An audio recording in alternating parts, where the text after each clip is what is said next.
Around 25 million people own Counter-Strike Global Offensive on PC alone. 15 million people bought Counter-Strike Source and 13 million people have Counter-Strike 1.6 on their Steam account. But if you were to ask everyone that ever owned a PC, you'd come to the conclusion that at least 200 million people have played Counter-Strike over the years. It's synonymous with the FPS. More than Quake, more than Doom, this is the game that crystallized in the mind of the public the concept of the first-person shooter. Sure, currently maybe its place has been taken up by Call of Duty in the zeitgeist, but for the better part of a decade it was the instinctive answer to one question: what is a shooter? This is what made Counter-Strike an incredibly profitable product, with an influence that fundamentally changed the video games industry and put it right in the crosshairs of everybody that ever wanted an scapegoat to blame for all the evils of the world. The story of Counter-Strike begins with the wish of a computer science student to play a game that was not available on the market. His name was Min Guzman Lee, a Canadian with Vietnamese origins who really wanted an FPS that wasn't sci-fi. Doom was fun, Quake had its charm, but they didn't offer the same kind of experience that he wanted. He wished for something that resembled Rainbow Six, but maybe not with as much tactics in it, and with more of an emphasis on skill and cooperation. A shooter that was grounded in reality with a contemporary arsenal and with an idea that was rarely explored back then: the fight against terrorism.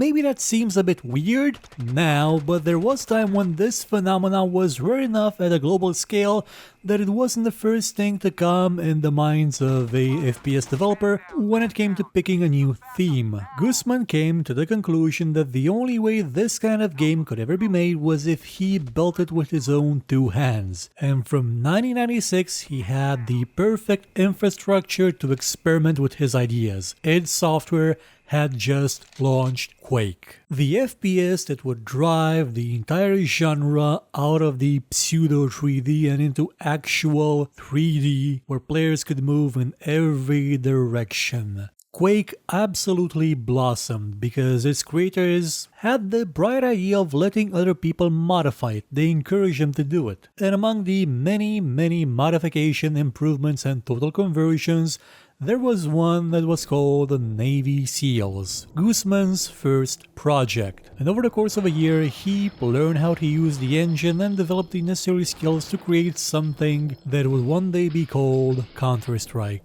You can see the seeds of it in the way you hold your weapon, in the gloves and how they look, in the enemy's aspect, and yet this was a very different game to Counter-Strike. This was a single-player game where you would infiltrate several locations occupied by terrorists, where you had to achieve certain objectives like blowing up some missiles. One can say that this was a truly excellent mod, but the fact that it didn't involve demons, Mars or Tulu and had pretty much contemporary weapons and characters made it stand out. Min would then go on to help create some of the weapons in Action Quake 2, another mod which was launched in 1998, which was where he met Jess Cliffy, the community manager of the Action Quake 2 project, who also had a site called Silo X dedicated to mods for another game, one called Half-Life. Having just been launched and riding a wave of success not seen since Doom,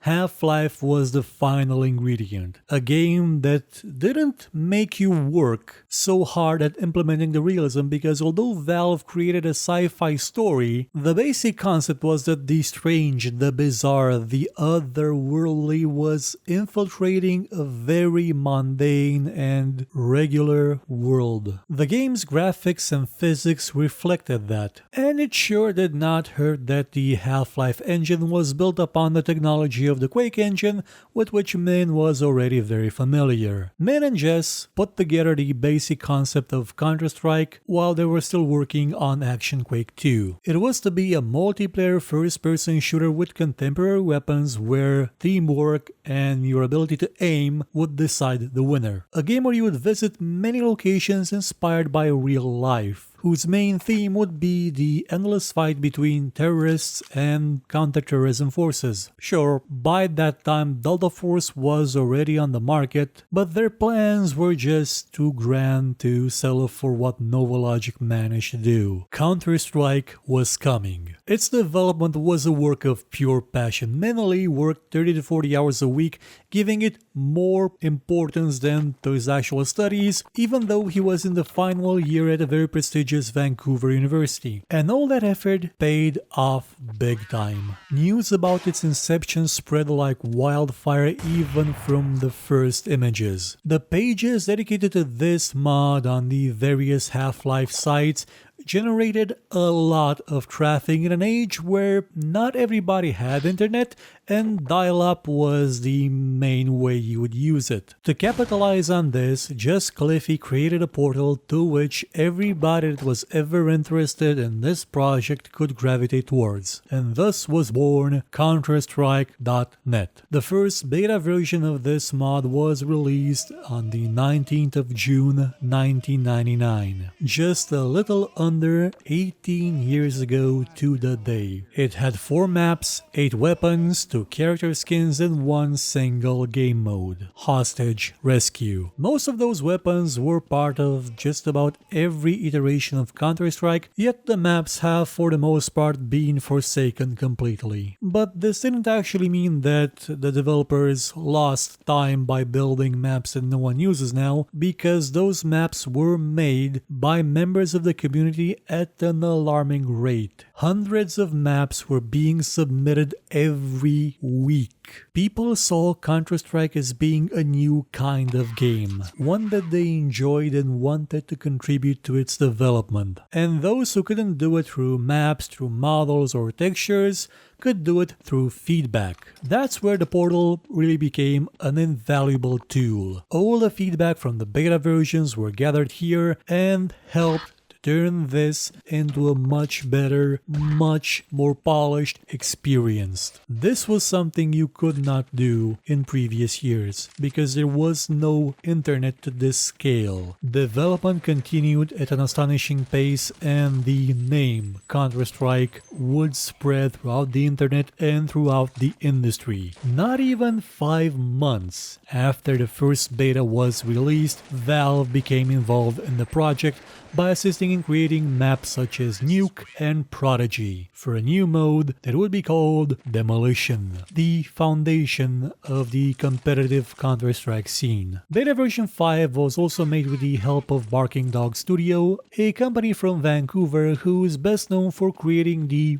DE train map for Demolition mode, so if you ever saw a strange logo that wasn't Valve's on some of the train cards on that map, it was theirs. This studio would later go on to create Global Operations, a game similar in idea to Counter-Strike but with more weapons, more game modes, and with drivable vehicles that you could pop the tires off, and you even had trailers for them. Perhaps it's no coincidence that the current incarnation of Counter-Strike sounds a lot like Global Operations. This studio would later go on to become Rockstar Vancouver that worked on games like Bully and Max Payne 3. It was around this time that the core of what Counter-Strike meant became definitive. Despite attempts from the creator to integrate other modes like Escort and Assassination, the public only seemed interested in 2 of them, Bomb Defusal and Hostage Rescue. Guzman was never really happy with that, which is why in his future projects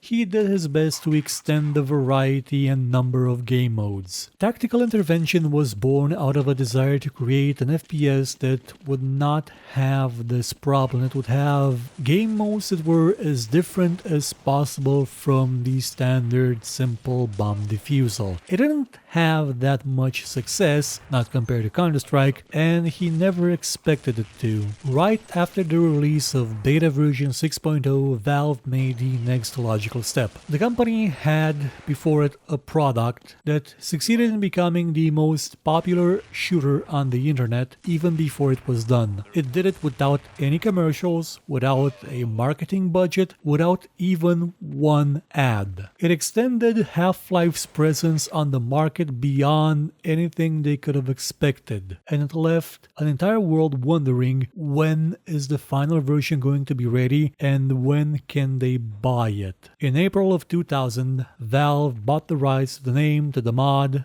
to Counter-Strike, Dotnet, and its creators, Min and Jess, became permanent employees of the company. When they began development, the two never imagined they could make money out of Counter-Strike. So, having a lot of debt from college and massively underestimating the value of their project, they accepted Valve's offer without hesitation. Min would go on to say that he did not regret this decision, but it would not have hurt if he had asked for more money for this billion-dollar franchise that he is responsible for. Not even 2 years after the idea of Counter-Strike arose, it became a world sensation, its creators became stars of the industry, and the project now had the backing of a studio founded by a Microsoft millionaire who had just released one of the most popular FPS in the last couple of years. Beta version 7.0 was released in August 2000. This is the one that brought us mainstays of the series like the Office map, the secondary attack for the knife, and gave players one